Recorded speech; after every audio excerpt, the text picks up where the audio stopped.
Hello everyone. We are out and about again. Pero this time, dito kami ngayon sa Makati. Actually, may pupuntahan lang ako mamaya sa may Glorieta din. Kaya dito kami napadpad. And nagmotor lang kami ni Patrick. Grabe mga bi, sobrang init. Para akong piniprito na kanina. Bago yung other errands ko. Magko-coffee muna kami dito sa may Cup for Lola. Dito siya banda sa may Soria Street. Malapit lang din siya sa Blackpink. Try lang din namin. Since nakita siya ni Patrick sa TikTok, ayan pala siya. Medyo naiinitan pa siya.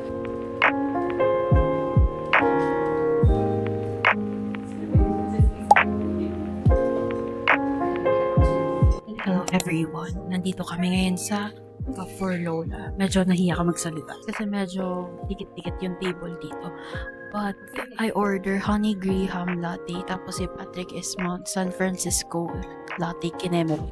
Basta na yung clip naman niya is before this clip. So, I'm gonna taste this one. Tagal ko na kasi hindi nagko-coffee kasi most of the time paraging matcha yung in-order ko. Cheers. Tignan nyo. Ang ganda ng ice nila. Parang siyang perfect square ice. Which is unique for me kasi ngayon ako nakakita ng cafe na ganito yung shape ng ice. Iba yung balance ng niya, ng coffee niya. Parang it's well balanced. Doon may cinnamon, yung etong honey graham, may cinnamon siya. It's a bit sweeter for me. Pero hindi siya yung sweet na masakit sa lalamunan. Parang yung sweetener na ginamit nila is the honey. Tapos ito yung kay Patrick. Itong in-order mo, siya, creamy siya na parang may cocoa taste. Parang may a bit of sourness or akong nalalasahan dito. So, hindi ko ganun makuli ang lasa. Yung in-order ni Patrick, parang mas more chocolatey, cacao siya, rather than a coffee, espresso type of coffee. Ito sa akin, hindi siya ganun katapang or ka-aggressive yung coffee niya. Pero it's well balanced and mas nagdo-dominant yung lasa nung honey for me. Tapos na kami, mga beshi wops, dun sa coffee. Nagstay lang kami dun for like 15 minutes. Kasi init na init kami kanina. Masarap naman yung in-order ko, pero mas ma-appreciate ko sana siya if medyo mas matapang ng onti yung kape. As a person na fan na ngayon ng strong type of coffee, but everything well is balanced. Ikaw ba nagustuhan mo yung order mo? Ayaw niya magsalita. Anyway, pupunta na kami sa Glorieta for food review or cafe review. Di man ako updated mag-upload, pero follow me on It with Joetta. Ang tingkad pa ng araw ngayon and currently it's 3:45, 3:45 in the afternoon.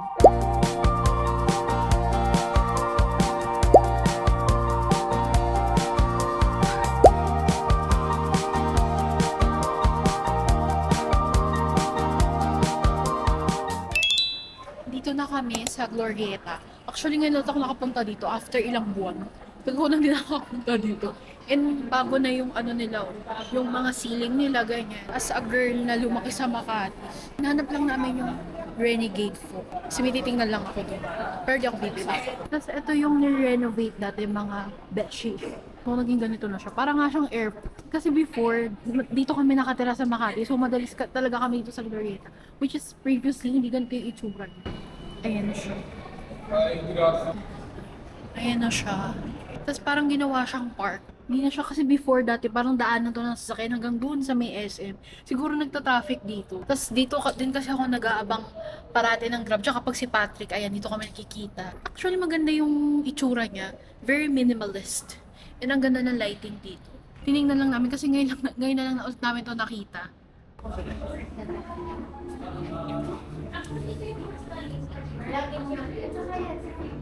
Ayos naman eh. Ito sana yung gusto ko. Ito.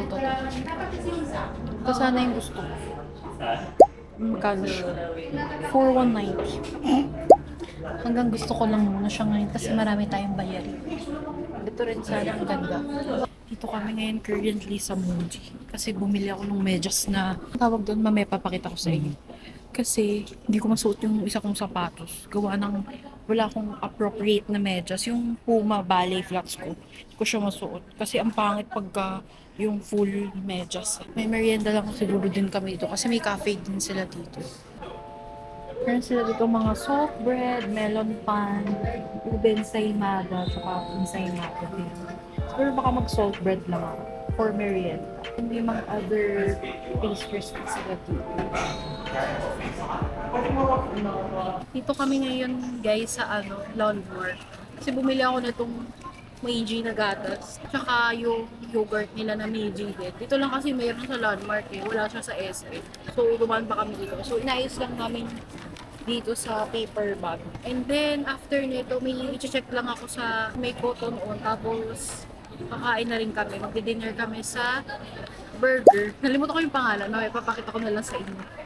Pabalik na kami. Actually, pag magdi-dinner na kami. Sa ano kami magdi-dinner? Sa Burnt Diner sa may Taft Avenue. And wala akong nabili sa cotton. Kasi nagtitipid ako. Tinignan ko lang talaga tinignan ko lang yung mga sale nila to. Kasi sabihin ko, wala yung ko, nawala yung train of thought ko. Hindi, kasi baka marami naman akong t-shirt, alam mo yun.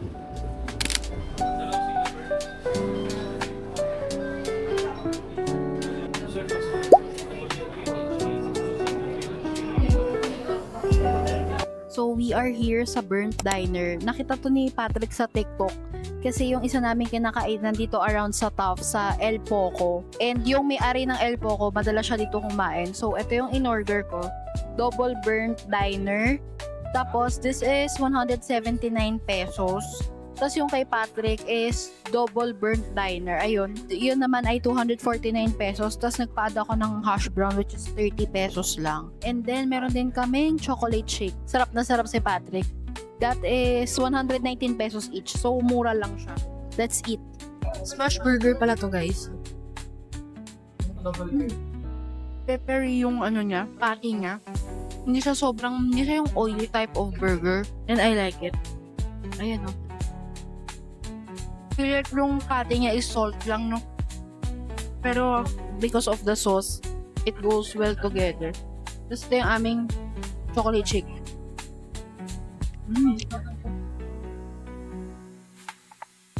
Tapos yung buns nila, no? Ang soft niya, oh. Sobrang pack talaga siya. Like, ayan, no? It's juicy as well. And yung onions nila, white onion ginamit nila. So, hindi siya yung parang nadodominant yung patty. May sweetness din yung onion nila. I feel like parang caramelize na yung onion nila. Sorry, ang kalat kong kumain. Medyo messy lang siya kainin, pero masarap. First, I'm not sure if yung hash brown nila is homemade nila or in-house made. Tama. Pero yung hash brown nila, it's giving McDo na mas less oil and mas malaki. Ayan o, pinagatan ko na siya. Yung sauce para siyang tartar sauce, yung sa hash brown. Yung overall pala na binayaran namin dito is 696 pesos lang. For me, affordable na siya kasi compare sa ibang mga burgers. Although iba-iba naman tayo ng preference, pero goods dito. Yung chocolate shake naman nila, ang creamy niya, and hindi siya yung icy. It's typical chocolate shake. Pero alam mo yun, ang nostalgic ng feels pag ininom mo siya kasi para siyang lasang Chucky na Magnolia chocolate. Parang ganun. Parang hybrid ang Chucky tsaka Magnolia chocolate yung chocolate shake nila. Chocolate shake nila. And hindi siya icy as what I'm saying. Ayan o. So, I feel like they used really a pure milk dito. Yung nga lang medyo kulang siya sa lamig for me. But it's okay. This is only 119 pesos. Si Patrick gustong-gusto niya kasi mahilig siya talaga sa chocolate. Hindi siya yung type of chocolate shake na sobrang tamis. Parang sakto lang for me. Good food dito sa Burnt Diner. Tapos mura siya. Actually, hindi sa pag-aano. Mas nagustuhan ko tong burger na to kaysa dun sa kinainan namin ni Patrick sa may poblasyon sa Makati. Nalimutan ko yung pangalan. Kasi yun medyo pricey. Tapos parang medyo ma-oily kasi yun. Na-post ko na yun sa Eat with Joella. Siguro pa-pop up ko dito yung picture. Goods naman siya, yung nga lang for the price. And then, to think na medyo oily pa siya. Tapos parang medyo underwhelming kasi yung taste nun sa may poblasyon. Tapos bet ko yung dito. And uwi na kami. Hello everyone! We are now back at home and mas mabilis yung biyahe namin nung pauwi kasi wala nang masyadong traffic and again, nagmotor lang din kami para mas mabilis nga siya. Kaya pagpasensyahan nyo na kung medyo haggard ng lola nyo. Lola nyo, so mag-unbox lang ako ng mga in-order ko ngayon sa Shopee. Bumili pala ako ng medyas. At least sinasabi ko kanina na medyas na binili ko. Bumili kasi ako ng ganito sa TikTok, pero di kasi maganda yung quality niya. Parang nagsusugat yung paa ko. Although mura lang naman yung parang wala pa atang 50 pesos yun. Ito kasi 190. So nangihinayang ako sa medyas na 190. Pero sabi ko, para masuot ko na nga yung Puma ballet flats ko, bumili na ako ng ganito. Kasi, di ba yung style nun is yung parang paddle shoes. So, parang hindi kita yung medyas. Kaya ito, sa Muji ko siya binili. Tapos bumili lang din ako ng underwear. Nagustuhan, TMI, nagustuhan ko kasi yung underwear sa, or yung bra sa bench. Itong specific na style na to. Hindi ko alam anong tawag dito eh. Basta alam ko lang itsura niya. Tatanggalin ko sa plastic para makita niyo. This is, if may lalaki man na nanonood dito, pero feeling ko wala na. You can skip this part. But ayan, ganyan siya. Ito yung suot ko ngayon. So, comfortable kasi siya suotin. Tsaka, pag natutulog kasi ako, nakabra talaga ako. I know yung iba, sabi nila magkaka-breast cancer or whatsoever. Pero hindi talaga ako komportable matulog ng walang bra. Diba mostly ng mga girls, pag comfy sila matulog ng walang bra. Pero ako talaga hindi. So, although sa years of existence ko naman, wala naman akong breast cancer, no? Ito pa rin, ito yung ginagamit kong brand. Again, nagustuhan ko siya kasi hindi siya umaangat, tas hindi nalalaglag yung strap niya, tas saktong-sakto talaga yung pagka-fit niya sa breast part ko. Kaya ito yung gusto kong bra. Mura lang din to, 389 pesos. So, less than 400 lang siya. Although, favorite ko rin yung bra na isa. Binigay lang sa akin ng mama ko yun, yung Triumph na bra. Kaso, ang mahal kasi no, nanghihinayang ako. Eh, hindi naman siya nakikita, di ba? So, sabi ko, okay na yun sa tagti 300 pesos na bra. Yung mga parcel kasi dito, kung pinare-receive sa Bulacan, sa bahay nila Patrick, nakapangalan sa kanya, para sa kanya na lang din. Bumili pala ako ng supplement for my hormones. Actually, pangalawang beses ko na to itatry. Although, hindi ako consistent kasi, ang mahal. Pero, ayun, yung hormones ko kasi, hindi nga talaga siya balance, no. Okay, sana yung inositol na pure form. Pa-pop up ko yung picture dito sa screen. Kaso, ang mahal kasi nun, although effective talaga siya, pero, ayun, as a person na matipid, di ko siya ginamit. So, bumili ulit ako ng Wellness Whispers na pang hormonal imbalance na iniinom siya na para siyang milk, banana milk yung flavor na in-order ko, banana melon milk. Sabi, ang suggestion is sa night daw siya iinumin para mag-regulate or para ma-support yung pag-regulate ng hormone. So, ayan, bumili ako. Ito yung sa sister ni Julia Barreto. Binili ko sa Shopee. Bumili ako ng home sleepers. Kasi yung home sleepers ko dito, di ko na ipapakita. Tela siya. Eh, yung paa ko kasi, pasmado. Pagka namamawis yung paa ko, and then sinuot ko, namamaho, tas lalabang ko na naman siya. So, parang halos dapat every week nilalaban yung home sleepers ko dito. Kaya, ginawa ko, bumili na lang ako ng rubber sleepers. Ito. Mura lang naman to, parang wala pa ata tong 50 pesos. So, ayan, binili ko lang din siya sa Shopee. Although, syempre, hindi naman to yung sobrang ganda ng quality. Ayan yung parang very goma yung datingan. Pero, wala pa naman siyang 30 pesos. I mean, wala pa naman siyang 50 pesos. So, laban na to, di ba? Pang bahay lang naman. Basta masapinan yung pa ako, okay na yun.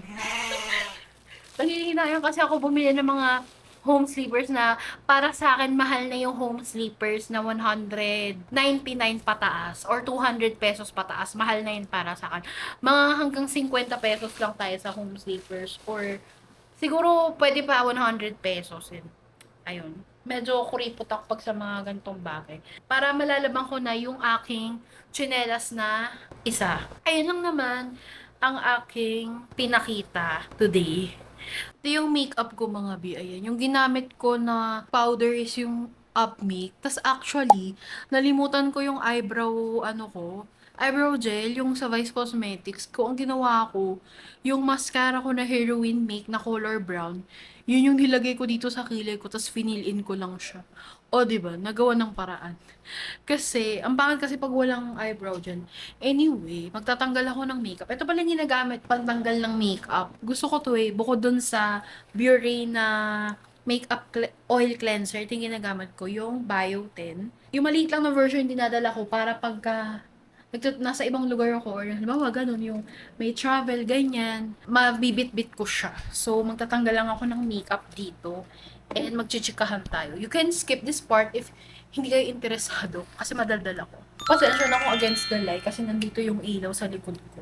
Nga, di ba, pumunta kami dun sa may Renegade Folk. Actually, matagal ko na nakikita yun sa social media, mostly sa TikTok tsaka sa Instagram. And ang ganda talaga niya. So, noong una, sabi ko, baka naman ano lang to, kumbaga parang hype, ganyan. Tapos nung pinuntahan ko siya dun sa Glorieta, kasi I believe, bago lang yung store nila dun sa Glorieta, kasi tiwala yun eh, pag napapadaan ako dun eh. Ang ganda pala talaga ng quality, like, ang lambot nung sole. Tapos, yung pa ako kasi malapad. So, pasok na pasok siya. Ano bang tawag dun? Wide fit. Feeling ko okay siya for wide fit person. Yun nga lang, the thing is, yung isang gusto ko dong style, pop up ko na lang yung picture dito pag nahanap ko. Wait lang guys, napasukan ng cleanser yung mata ko. But the thing is, ang mahal niya, although ang ganda talaga ng style niya, I mean, ako kasi, gusto ko yung mga ganun, parang mga dainty type. May din kasi ako mag-sandals. And gusto ko rin yung mga sandals na mataas yung sole. Kasi nga malapad yung paa ko, tas malapad din yung pinaka-apakan niya. And ayun, gusto ko siya kaso ang mahal niya nga, B. Siyempre, kailangan ko munang pag-isipan bago ko bilhin. But sana kung wala akong mga bayarin, pwede ko siyang bilhin anytime. And one thing I learned din naman kasi about life and finances, hindi naman porket may pambili ka, ibibilhin mo na agad. Alas na siguro kung wala kang responsibility sa buhay, like, sobrang yaman mo, ano ba yun? Di ba may mga ganong tao naman? Although wala namang mali doon, no? It's just that, depende lang talaga sa anong tawag dito, sa situation mo. Ako naman, pwede ko naman siya bilhin, pero kasi nanghihinayang ako sa amount niya. Like, ayoko rin naman bumili impulsively. Ay, kasi ang ganda, alam mo yun. So, yun, one thing I learned about it. And then, ayoko rin yung parang magpadala sa feelings ko na, hala, ang ganda niya, gusto ko siya and all of that stuff. So, sabi ko, kasi birth month ko itong July, and parang lagi na lang deserve ko to moments, di ba? And ako yung tao kasi na sobra kong daming gusto sa buhay. Like, hindi lang naman sa material na bagay, but I want a lot of things to experience. Ang drama. Anyway, first time ko lang to i-share sa vlog ko. Ang dami kong gustong ma-experience sa life. Hindi lang naman din sa akin, di ba? For example, sa family ko, sa mga loved ones ko, parang gusto ko lang din sila i-treat. So, kumbaga ang dami pang nasa bucket list ko. And I'm the type of person na ang hilig ko mangarap, parang ganun. Alam po na lang sa pangarap yung topic, pero kaya sabi ko, next time na lang, tsaka ako na lang siya bibilin. Mag-iipon muna ako kasi andyan lang naman yan. Eh di kung na-sold out man siya or what, eh di magsisisi na lang ako. Pero at least, hindi naman ako na-bankrupt, diba? Yun yung good thing. Ayun lang naman, dami ko lang sinabi. Pero ang ganda niya talaga, babalikan ko yun pag nakaipon na ako para dun sa sandals na yun. Kasi, magagamit ko talaga siya dahil meron tayong upcoming trip pero matagal pa naman. So, secret muna kung saan yung ating upcoming trip. So, meron ulit tayong Life in Transit series pero matagal pa, okay? Ayan lang ang aking sharings for tonight. Bye-bye! Thank you so much for watching.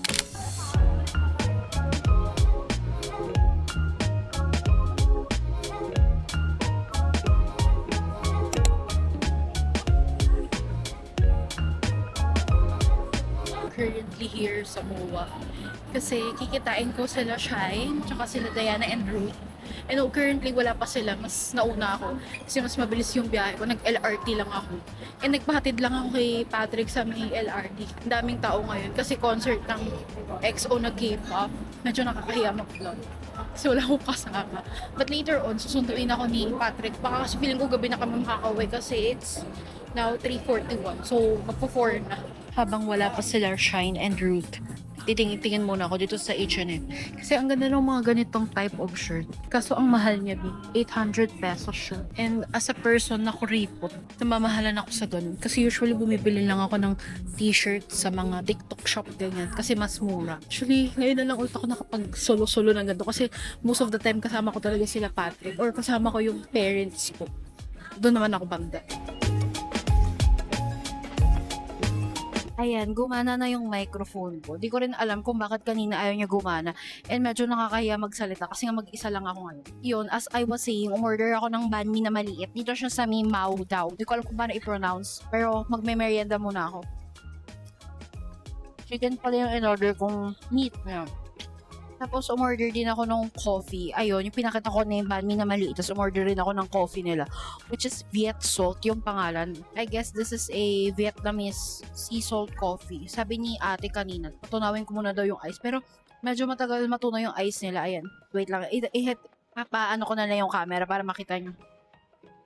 Medyo nauuhaw na ako. Actually, may tubig naman ako. Hindi ko maaalaman kung ano yung uunahin ko ikwento sa inyo kasi na-overwhelm ako sa dami ng tao ngayon and yung train of thought ko, hindi siya maayos.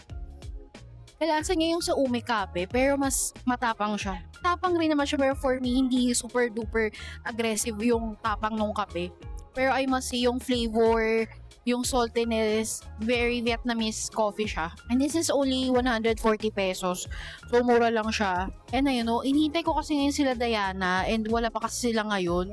So, sabi ko, uupo muna ako dito somewhere. And today is Saturday. And ang daming tao, though expected naman kasi weekend. And also, concert nga ngayon ng EXO na K-pop na dapat pupuntahan nila Diana. Kaso hindi sila nakasecure ng ticket. So, at least, nandito na naman sila sa lugar. So, breathing the same air na lang ang atake nila ngayon. And wala rin akong signal. Although, meron akong pang text tsaka pang call. Pero ang hina ng LTE dito sa may, kung alam ko anong part ng MOA to, basta sa taas na ito is yung MOA Sky. Kasama ko na pala sila mga besh. Ayan. Pero kulang pa rin kami. Kasi wala pa si Diana, on the way pala. Abunan na siya. Tapos ito, bagong gupit siya. Ganda ng gupit niya. 'Di ba? Comment down below. Tapos naka-yellow siya ngayon. Yes. Which is yun yung favorite color ni Diana. We're sa MOA. Dito kami ngayon sa Sunny's. Kasi titingin si Shai ng laptop sleeve. Ayan. Habang naghihintay kay Diana.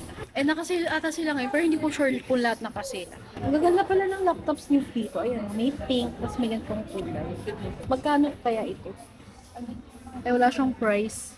Pero ang ganda niya. Poseidon. Ayan. Ito natin dito. Ganap ako ng laptop. Ang ganda naman na itong pouch na. Tapos, meron din silang mga pouches ng salamin. Hindi ba hindi? Hindi.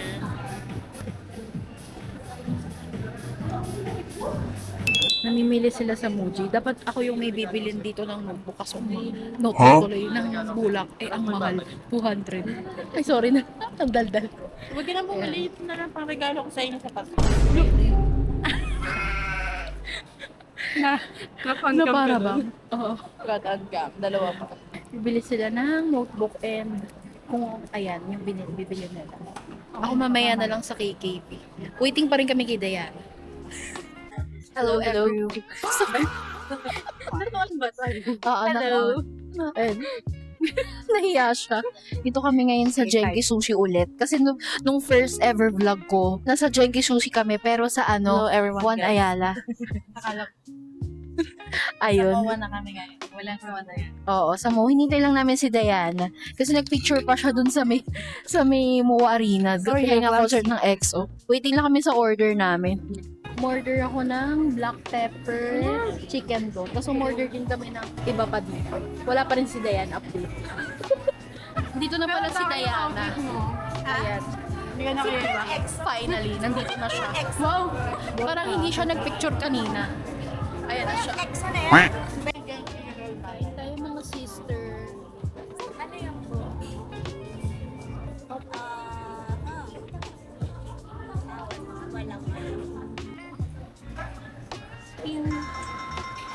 Nanalo ulit kami. Ano kayang mapapanalunan namin? But undefined. Yehey na yun. Baka surprise. Baka nga. Baka surprise. Ito pala yung napanalunan namin. Yung tuna, salad, tuna. Kasi nakaka-10 order na ata kami. So, ayun. Ito yung isa kong order. Isa naming order.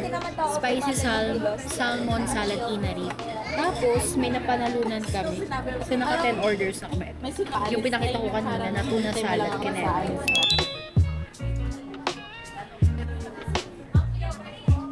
update. Nandito kami ngayon sa Dessert 39. Nakita ko to sa TikTok, tapos inaya ko sila Shine. Wait, papakita ko sa inyo. Ayan. Mag-hi ka, Diana, boss. Annyeong, konnichiwa, yawa. Ayun. Ang in-order ko ay ice painter. Tama ba? Paano may pronounce yun? Nasa ice, hindi ko alam. Ice panner? Comment down below na para bang may magko-comment. Bakit niya nalimutan ko lang eh. Oo. Yun yung in-order ko. Ito pala yung in-order ko. Ayan. Dalawang klase to. May isang yung may milk. Ito walang milk.